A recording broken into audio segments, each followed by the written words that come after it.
Why are we feeding our kids this garbage food? Foods that slow our thinking down, make us tired, sluggish, anxious, unclear, and on top of all that, doesn't even taste good. Welcome to School Lunch, where they tell you that milk does the body good and builds nice strong bones, while science tells us that it actually does the opposite. Not only is it low in calcium compared to other foods, studies show that it's actually a risk factor for developing prostate cancer. Studies are also showing a higher risk of bone fracture with the more milk you drink. Research done in Sweden studied over 100,000 men and women over a 20+ year period. The results showed that milk drinking women have higher rates of death, heart disease, and cancer. And 3 glasses of milk a day is associated with twice the risk of death. Welcome to School Lunch,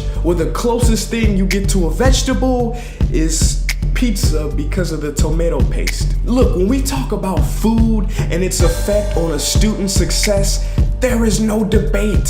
We have clear scientific evidence to show that food affects cognitive function. In 2008, the Journal of School Health discovered that 5th graders eating fast food scored worse on standardized literary assessments. A follow-up study of 5th graders published in the Journal of Educational Research in 2012 linked eating fast food to declining math and reading scores. Another study showed that schools that contract with healthy lunch vendors actually score higher on state achievement tests. So once again, it is not debatable when I say that food affects a student's success. And so I want to believe that this is just an oversight of the people who are in charge. But the fact that so many school menus are filled with garbage makes me think that there might be a conspiracy to keep kids from reaching their potential by making them incapable of free thought, keeping them tired, lazy, and ultimately sabotaging their future. It is truly in everybody's best interest to have healthier students, because healthier students equals better test scores. Better test scores equals more funding for the school. It is a virtuous cycle. But even if food didn't lead to better test scores,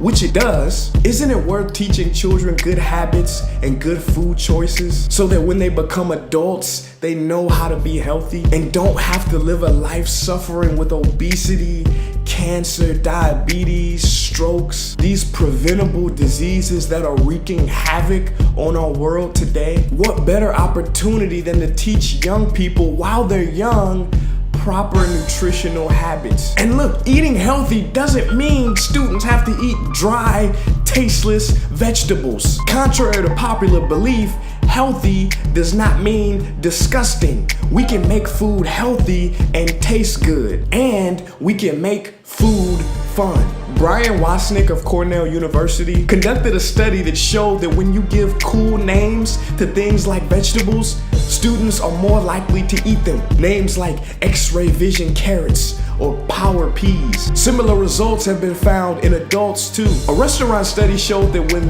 the seafood fillet was turned into succulent Italian seafood fillet, sales went up 28% and taste rating went up by 12%. So look, do we want higher test scores? Do we want healthy children? Do we want a world full of healthy, happy adults? If you answer yes to any of these, then we need to start rethinking school lunch. Peace.